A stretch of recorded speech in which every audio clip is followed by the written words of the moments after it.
Hey guys, this is Hell Hades. This is a Raid Shadow Legends video.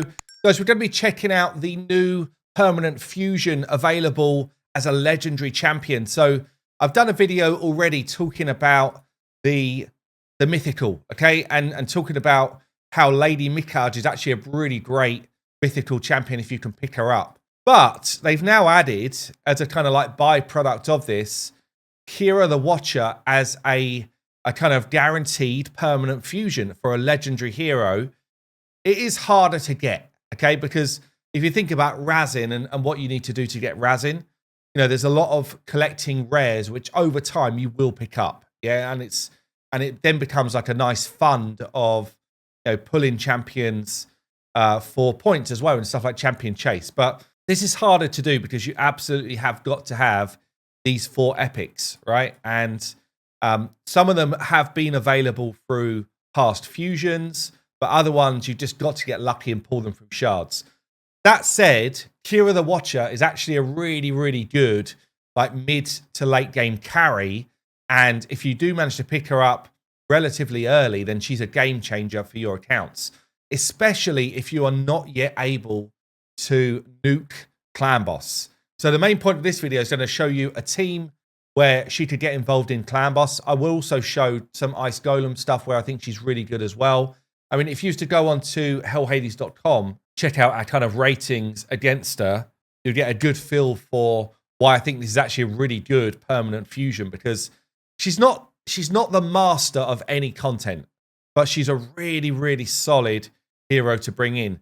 And she's got some funky mechanics. So you can see here, we rate her highly on Clan Boss, decent on Hydra, decent on Doom Tower Waves, good for Spider, great for Ice Golem, maybe even a little bit underrated for Ice Golem Hard, honestly. This maybe should be a 4-star. Let me know what you think. But then a bunch of Doom Tower bosses, she comes in with a strong kind of like 4 at least rating as well. Eternal Dragon, she comes in as 5-star because of her A1 and her passive. So this is big as well. So yeah, definitely a useful hero to pick up if you're able to. So what I'm going to do is I'm going to show you a Clan Boss team to start with. I've not run it yet, but the idea here is a 2-for-1 speed tune. So we're going to be using Clod as our speed booster in this team, and we're going to be using Anchorite as a buff extender. If you can get a speed booster alongside a buff extender, the buff extender needs to be on a 3-turn cooldown. There's a bunch of them in the game now, but Anchorite's the one I've just picked out here randomly. Could be Sandlash, could be, there's a whole bunch of them. Anyway, if you can get those two teaming up their skills, so Clod doing his A3 speed boost here, Anchorite doing the buff extend after that, you get this perpetual kind of increased speed. Yeah, and what that means is you're able to run on these 2-for-1 speed tunes. This means you get loads more hits against the Clan Boss. That's good for 2 reasons, right? Firstly, you do more damage, but also you're able to keep your debuffs on the Clan Boss easier, which means that you'll stay alive longer. So using Clod and Anchorite for that. Hatatsu's coming in as my increased defense champion, or one of them. Keeyra is also an increased defense champion, but it means that I'll have increased defense up before every stun hit, which is cool. He also brings Leech, which means that we can stay alive easier. Hatatsu also is a great stun target because he just shrugs off the stun. That's not going to work today because my Clan Boss has changed affinity, but good for that as well. This comp, by the way, is not spirit affinity friendly. If I was to switch out Hatatsu for someone with a 2-turn block debuff, like Brogni, or there's a whole bunch of them, Seducer even, then it would be spirit affinity friendly. But I wanted to make it as an accessible team as possible and try and be a bit realistic around what champions you might have. And also the fact that if spirit pops up, it might just suck for you. That's the way it works sometimes. So Keeyra the Watcher here coming in. She's got her Ally Protect and increased defense going on before each of the AoE hits. And then we've got Anchorite extending that buff, which means that we've also got Ally Protection on a few of our champions for the stun hit, which is really important as well. And then we've got Fane coming in as my damage. Fane, I thought I'd bring Fane in as damage because she's kind of known as just a champion to use in unkillable teams. But actually, in Ally Protect teams, she's really good as well if you can build her in an effective way. So let's go through some of the kit then. Why is Keeyra the Watcher so good? And then we can go through the builds. So we've got an A1, which gives us a good chance to decrease attack. Great for Clan Boss, great for Ice Golem. But I guess I'll get to passive in a minute. We've got an A2, which gives us decreased accuracy. Really, its main purpose, I guess, it's an AoE hit. So someone like Spider, you can decrease the accuracy of the Spiderlings, so you don't get poisoned as much. Somewhere like Bommel decreases accuracy, therefore you don't get as many bombs on you. There's a whole bunch of areas where this could be quite useful. It's also here a chance of decreasing the duration of enemy buffs by a turn, which is quite cool in a bunch of content. Doom Tower Waves, really good. Yeah, quite interesting mechanic.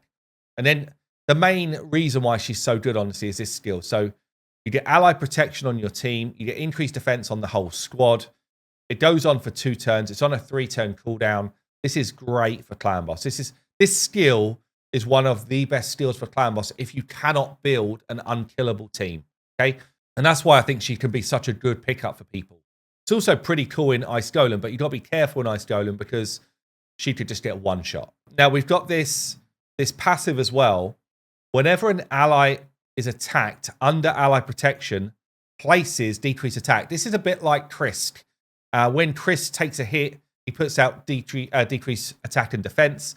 This is just decrease attack, but it's great for Hydra, great for Clan Boss, great for Ice Golem. So yeah, definitely this is a great passive, like really useful. So yeah, I'm going to build her out now, or I've already built her out. I've got a level 1 blessing. So whenever you've got, you know, a legendary champion and you're trying to build a mid-game to late-game team, I would suggest Brimstone is generally the blessing you're going to pick up, especially if the champion already needs accuracy to land other things in their kits. Just really, really useful blessing. So we've gone pretty standard masteries for Clan Boss. I've built her in Stalwart gear because she is going to be tanking up some of that, well, loads of that damage, right? So we're just going to try and keep her alive. You could build her in Guardian gear. You could actually build her in Regen gear because she's going to be tanking a lot of damage. Regen will give you some good healing, especially if you're using her for a lot of other content as well. But Stalwart is solid. Stalwart is a solid set. Defiant also a solid set. Now, because in the Clan Boss runs I'm going to show you, we will always have increased defense up for every hit that we take. We actually only really need about 2.7, 2.8k defense, which makes builds much easier to do.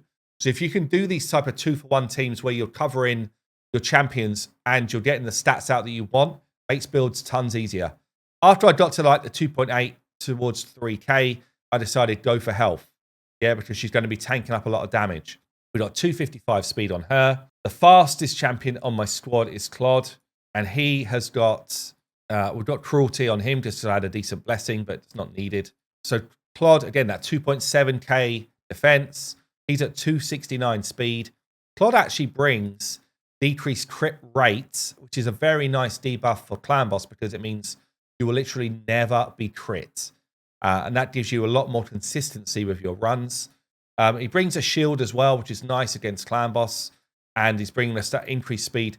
He's actually bringing us increased accuracy as well, which I completely forgot about with all of my builds. So I could have actually built even easier. For the purpose of this video, I've not put any banners on my champions because obviously I've got better Great Hall than most people watching. And yeah, it means I can build easier stuff. Does bring a heal as well. We've then got Tatsu. Tatsu, I tell a lie, is someone with a banner on just because I couldn't get to the speed I wanted, but 254 speed. He's a defense-based hero, so actually very nice in Clan Boss. He's also got Guardian gear on, which is more ally protection for your team. And as I say, he's got this cool mechanic where he can just remove a stun. So in any other affinity other than today's, he would be my stun target. But it's not going to work today because I'm fighting against Blue Boss, Magic Boss.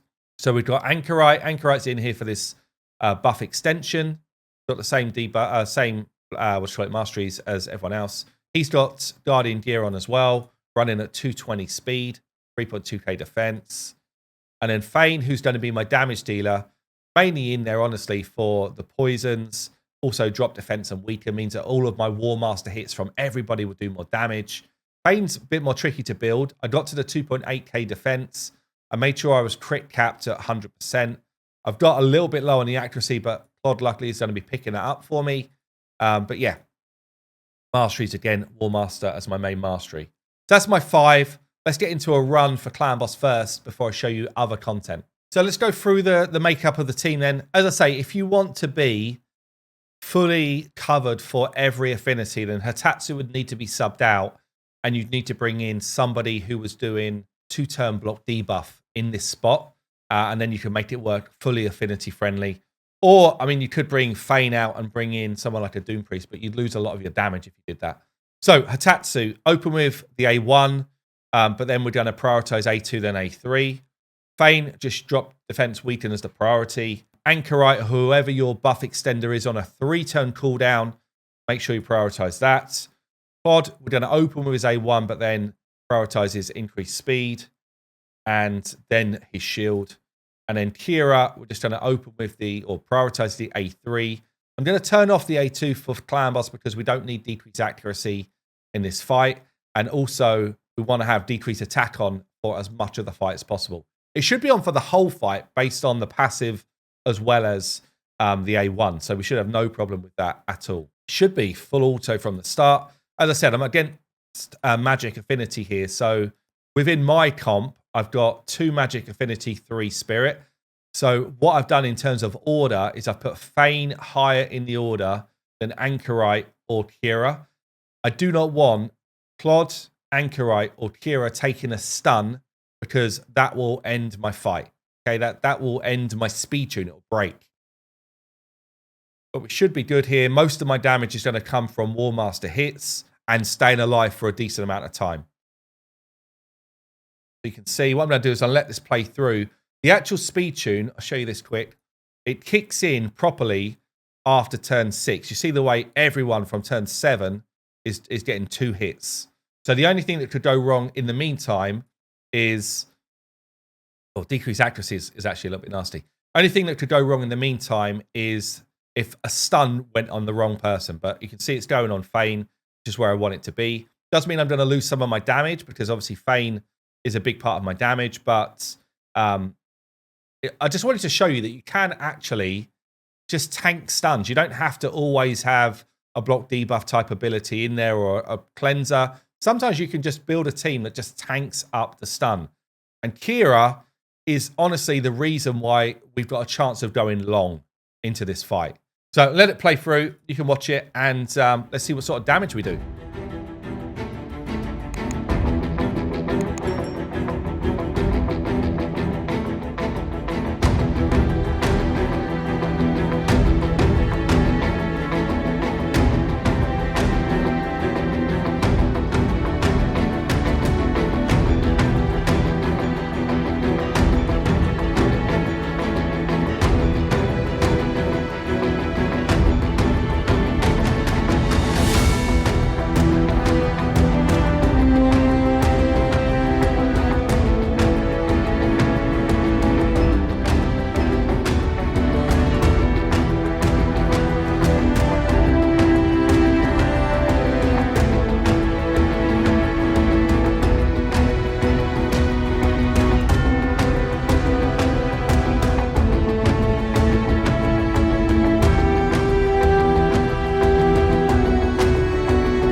So here you go, easy 20 mil, honestly, with very little kind of like damage mechanics going off.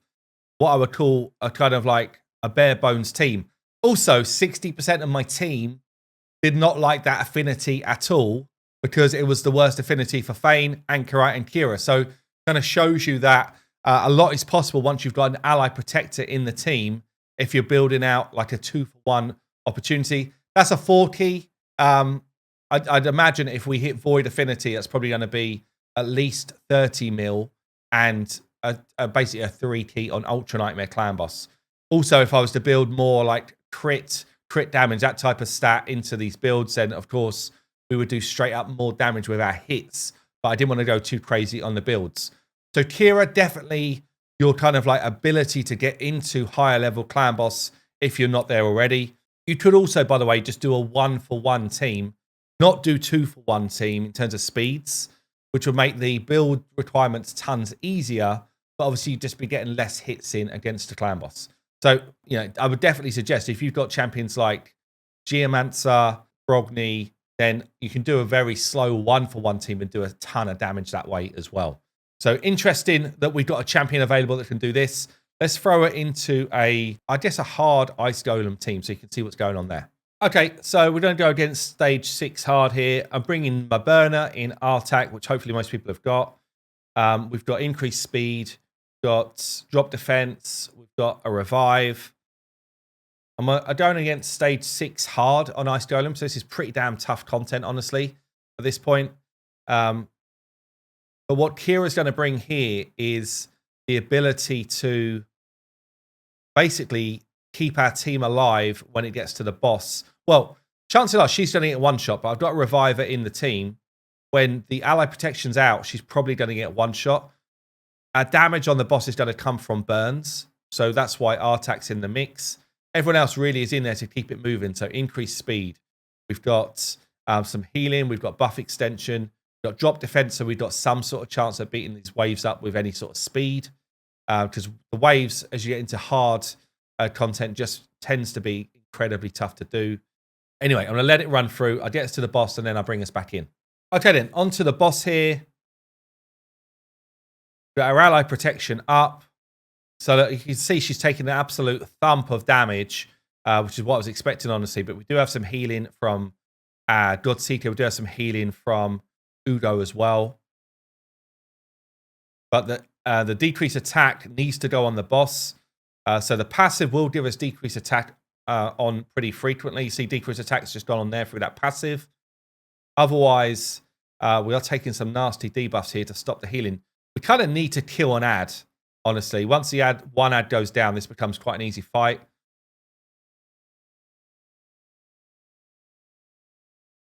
But also, like, the ads being alive means that we get the burn procs, which is our kind of best way to do damage. So it's a bit of a catch-22, really. You want an ad down so that you can actually survive a hit. There we go. We should be fine.